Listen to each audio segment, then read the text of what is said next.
Oke, Bismillah, Assalamualaikum warahmatullahi wabarakatuh. Saya Fandi dari Mualaf Center Indonesia, dan di Mualaf Center Indonesia saya menjabat sebagai Ketua Umum dari Mualaf Center Indonesia. Undangan pada hari ini adalah untuk mengklarifikasi bahwasanya yang dikaitkan dengan Mualaf Center Indonesia terkait pencabutan sertifikat syahadat atau surat pernyataan masuk Islam yang diberikan kepada Dr. Richard Lee itu bukan merupakan pencabutan itu diambil oleh tim dari Mualaf Center Indonesia maupun pengurus dari Mualaf Center Indonesia. Karena apa? Dr. Richard Lee itu tidak difasilitasi dan juga tidak bersyahadat di Mualaf Center Indonesia, dan sertifikat syahadat beliau tidak diterbitkan di Mualaf Center Indonesia. Dan terkait dengan berita di media massa yang mencantumkan bahwasanya adanya Kohani Kristanto yang disebut ada beberapa, disebut sebagai founder, disebut sebagai ketua, disebut sebagai sekjen dari Mualaf Center Indonesia, ini adalah berita yang tidak benar. Karena di Mualaf Center Indonesia itu foundernya ada 5, dan salah satunya ini tidak ada nama Hani Kristanto.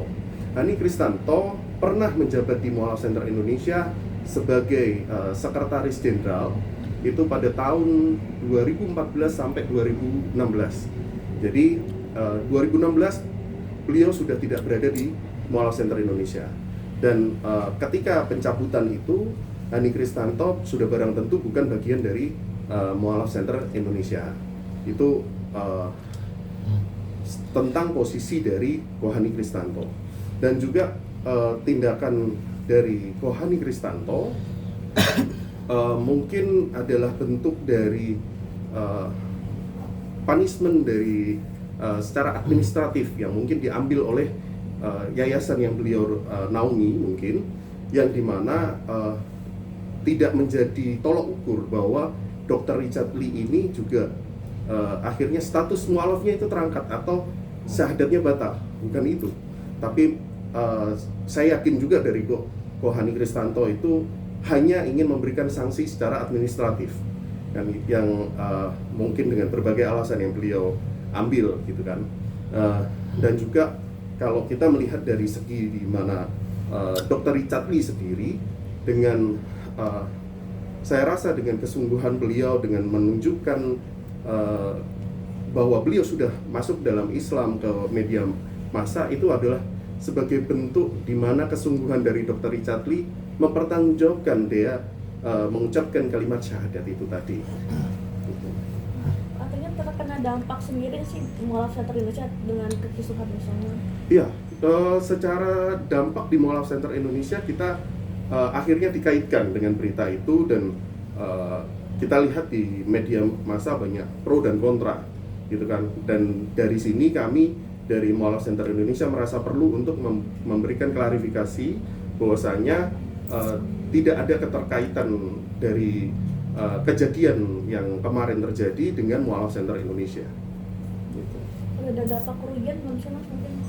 Secara kerugian sih enggak sih ya. Kalau kita bilang secara kerugian enggak, cuman mungkin ada stigma atau sentimen-sentimen negatif yang akhirnya mengarah kepada Mualaf Center Indonesia. Ya, kita dapat DM dan lain sebagainya itu. Seperti apa gitu Mas mungkin bentuk sentimennya? Ada beberapa yang langsung mengatakan bubarkan saja Mualaf Center Indonesia, terus juga secara mengatakan kami bikin kegaduhan dan lain sebagainya, padahal hal-hal ini tadi tidak diwakili atau tidak dilaksanakan oleh tim dari Mualaf Center Indonesia. Itu. Sebagai penegasan, berarti Mualaf Center Indonesia nggak ada kaitannya dengan pencabutan sertifikat dari DRL ya? Betul. Jadi Mualaf Center Indonesia tidak ada kaitan dengan pencabutan sertifikat mualaf yang dicabut dari DRL. Insya Allah dari kami pun baru mengetahui masalah ini juga dari media massa dan juga dari tim kami yang ada di berbagai provinsi itu mention ke saya, dan saya akhirnya membuat video klarifikasi di kanal sosial media kita sendiri. Lalu dari situ kami mulai untuk melakukan konferensi pers di hari ini. Ko Fandi izin. Ya. DRL sendiri berarti tercatat di sini atau DRL tidak tercatat di Mualaf Center Indonesia karena seperti yang banyak ditahu ya, dari DRL sendiri kan disyahadatkan oleh Ustadz Dery Sulaiman dan juga disaksikan oleh Ustadz Felix Xiao. Yap. Nah, untuk sertifikatnya pun ketika saya juga melihat di yang ditampakkan, yang ditunjukkan itu bukan standar sertifikat yang dikeluarkan oleh Mualaf Center Indonesia. Jadi ada perbedaan dari segi logo dan namanya juga berbeda. Gitu. Mas, tapi kalau untuk pencabutan sertifikat sendiri memang diperbolehkan atau seperti apa sih? Pencabutan sertifikat sendiri mungkin adalah salah satu bentuk SOP dari administratif dari setiap yayasan ya. Mungkin dari yayasan yang diampu oleh Kohani Kristanto memiliki standar tersendiri yang mungkin akhirnya dari beliau memutuskan untuk melakukan pencabutan. Pencabutan ini mungkin dalam segi saya melihat dari yang dilakukan oleh Kohani adalah karena takut disalahgunakan kan gitu kan. Dan pencabutan ini bukan artinya perlu digarisbawahi, bukan artinya itu mualafnya jadi batal, bukan. Gitu. Masuk Islamnya itu tetap secara beliaunya dari secara pribadinya masih, ya kan. Tapi sertifikat ini yang mungkin saya melihat beberapa ya itu dengan alasan tersendiri dari Kohani itu yang membuat dari Kohani untuk memutuskan untuk mencabut itu. Tapi hampir kita bilang itu tidak semuanya itu akhirnya gampang sekali dicabut ya. Kita punya standarisasi sendiri. Seperti MCI pun kita juga kalau kita mencabut sertifikat atau menarik sertifikat yang kita sudah keluarkan, itu ada beberapa catatan-catatan tersendiri gitu.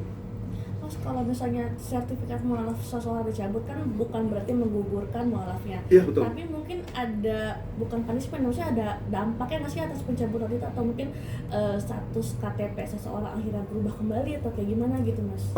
Pencabutan sertifikat ini akan sedikit memberi dampak ya, sedikit memberi dampak, yaitu ketika dia mau merubah status administratifnya itu dia harus membuat ulang sertifikat itu atau surat, kalau di kami bahasanya surat pernyataan masuk Islam gitu ya. Jadi harus membuat ulang itu dan akhirnya ada sedikit jeda waktu ya. Jadi kalau kita ngomong sedikit terhambat di administrasi, tapi overall untuk yang saya tahu itu pencabutan ini tidak memberikan dampak yang begitu signifikan sih dari sepengetahuan saya gitu ya.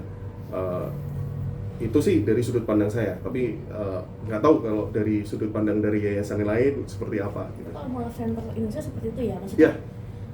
Salah satu contohnya mungkin menghambat dokumen-dokumen kenegaraan. Ya, betul.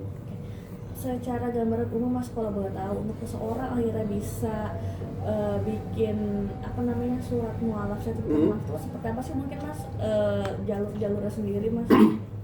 Kalau di kami yang pasti ada pendataan data pribadi yang kita nanti akan simpan di dalam database kita ya. Itu yang pertama. Yang kedua, nanti melangsungkan ikrar syahadat yang disaksikan oleh minimal 2 orang saksi gitu kan. Dan itu nanti setelahnya kita akan baru bisa terbitkan sertifikat syahadat atau surat pernyataan masuk Islam itu langsung setelah orang mengucapkan syahadat. Kalau dari kami rata-rata sih antara 1 sampai 3 hari kerja. 3 hari kerja. Mas, ini kan kalau soalnya karena kita ngomongin Richard Lee ya. Jadi kan di surat sertifikat Richard Lee itu kan tertanda dia membuat sertifikat tuh di 5 Maret 2025. Sementara pengakuan Ustadz Dery Sulaiman bilang bahwa di awal 2025 tuh dia udah mualaf sejak 2 tahun yang lalu. Nah, bisakah seseorang 2 tahun yang lalu mualaf kemudian baru dibikin 2 tahun kemudian gitu untuk Bisa, sertifikat? sangat memungkinkan. Kalau dari kami ya, kami pun juga banyak yang membuat sertifikat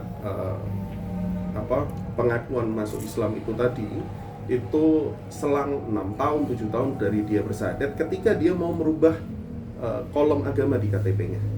Jadi kalau kita bilang jeda waktu ini tadi tidak artinya itu secara kita bilang sertifikat atau surat pengakuan masuk Islam secara syariat itu menjadi tolok ukur dia ini beneran Islam atau bukan. Jadi bukan itu, tapi lebih kepada alat bantu untuk mempermudah proses administrasi. Jadi untuk merubah kolom agama di dalam KTP itu dibutuhkan sertifikat atau surat pernyataan masuk Islam yang di lembaga-lembaga yang diakui. Itu yang kami tahu seperti itu. Dan juga keperluan-keperluan dari yang mengurus surat itu adalah untuk itu. Jadi mungkin karena pendapatnya adalah tidak dipergunakan sebagaimana mestinya, terus akhirnya dicabut. Itu Allahu alam ya. Tapi yang kita bilang ini secara gambaran saja. Gitu. Tapi emang benar ya, maksudnya sertifikat mualaf tuh dicabut karena ada keterlibatan itu disalahgunakan untuk kasus polisi segala macam gitu. Itu saya tidak bisa berpendapat lebih jauh ya, karena saya juga tidak berkomunikasi langsung dengan Ko Hani Kristanto, dan juga saya juga tidak melihat bahwa Ko Hani Kristanto itu melakukan pencatutan secara langsung dengan mengatasnamakan dari Mualaf Center Indonesia. Cuman banyaknya media massa itu yang mengkaitkan dari Ko Hani Kristanto ini dengan Mualaf Center Indonesia.